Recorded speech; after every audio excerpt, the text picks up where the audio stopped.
Si ahora mismo estás tranquilo porque el mercado está cerrado, estás cometiendo un error. El silencio no es calma, es presión acumulándose. Cuando el mercado de la plata vuelva a abrir, no va a hacerlo poco a poco, va a hacerlo de golpe. Y los que solo miran el precio en la pantalla no van a entender qué les ha pasado hasta que ya sea tarde. Hoy no vamos a hablar de predicciones, vamos a hablar de mecánica, de por qué el sistema está forzado a moverse y por qué este movimiento no va a pedir permiso. Estamos en uno de esos momentos extraños del calendario en los que el tiempo parece detenido. El año ha cambiado, pero el mercado todavía no ha reaccionado. El precio de la plata parece estable, casi aburrido. Y sin embargo, bajo esa superficie tranquila, todo está cambiando. Porque no estamos empezando una sesión más. Estamos empezando un nuevo año financiero. Y en el mundo institucional eso lo cambia todo. Aquí entra un concepto clave que casi nadie entiende fuera de Wall Street. Los grandes actores no toman decisiones por emociones, las toman por fechas. El 31 de diciembre marca un final artificial. Hasta ese momento el objetivo es cerrar bien la foto, reducir riesgos, asegurar bonus, limpiar balances. Durante semanas el comportamiento dominante es defensivo. Vender, ajustar, protegerse. Pero cuando el calendario cruza enero, el incentivo se invierte. La defensa termina y empieza el ataque. Ese cambio de mentalidad tiene un nombre, el January Effect. No es una teoría ni una opinión, es un proceso mecánico. Fondos de pensiones, aseguradoras y grandes gestoras tienen mandatos claros sobre cómo debe estar distribuido su capital cada año. No deciden si quieren comprar, están obligados a hacerlo. Y suelen ejecutar esas órdenes en los primeros días del año, no por estrategia, sino por procedimiento. Este año, ese procedimiento se enfrenta a un problema incómodo. Cuando los modelos miran atrás y preguntan qué activo funcionó mejor, la respuesta es clara. No fueron los bonos, no fueron las acciones, fue la plata. Y cuando un modelo señala un activo, no discute, compra. El problema es que ahora mismo no hay suficiente plata disponible para absorber ese flujo. Aquí es donde la historia se vuelve interesante. El tamaño del capital que se mueve en enero es gigantesco, pero el mercado de la plata es pequeño. No pequeño en importancia, sino en profundidad.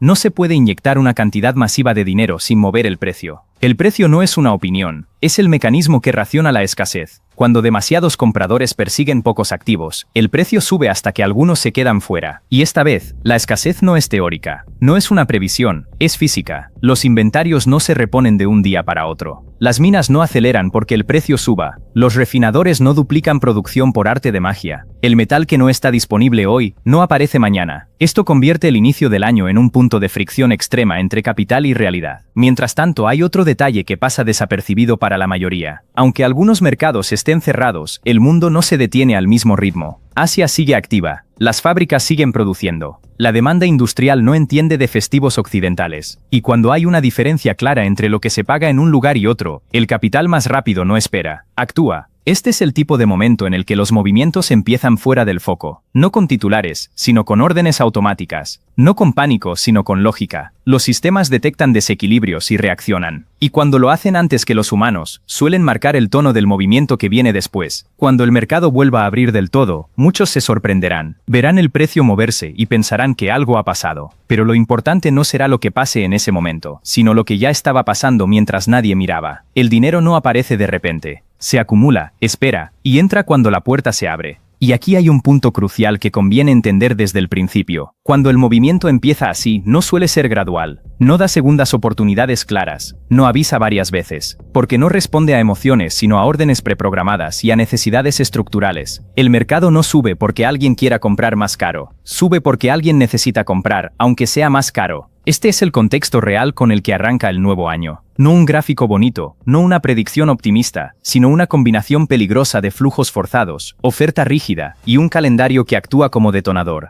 Todavía no se ha reflejado del todo en el precio, pero eso no significa que no exista. Significa que estamos en la pausa previa al movimiento. Y si este es el punto de partida, la pregunta no es si habrá tensión. La pregunta es qué ocurre cuando esa tensión empieza a resolverse. Cuando el mercado vuelve a moverse, lo primero que cambia no es el precio, es el comportamiento. Los actores que durante semanas parecían tranquilos empiezan a actuar con urgencia, no porque hayan cambiado de opinión, sino porque el contexto ya no les permite esperar. En los mercados, la prisa es siempre una señal. Uno de los primeros grupos en adaptarse es el que mejor conoce los flujos, los bancos. Durante el cierre de año, su objetivo era reducir exposición y mejorar métricas regulatorias. Pero ese capítulo ya terminó. Con el nuevo año, el incentivo vuelve a ser ganar dinero. Y los bancos saben algo que muchos inversores aún no han interiorizado. La demanda que viene no es opcional. Cuando una institución sabe que sus propios clientes van a comprar en los próximos días, la tentación es evidente. Adelantarse. No para invertir a largo plazo, sino para posicionarse antes de que llegue la avalancha. Este comportamiento no es nuevo, pero en un mercado estrecho como el de la plata, tiene efectos desproporcionados. Lo que antes era presión vendedora puede transformarse rápidamente en presión compradora. A la vez, el mercado físico empieza a mandar señales claras, no señales técnicas, sino señales de calle. Distribuidores sin stock, plazos de entrega que se alargan, precios finales que no siguen al precio oficial. Cuando el metal real se separa del precio de pantalla, el mensaje es inequívoco, el papel está contando una historia distinta a la realidad.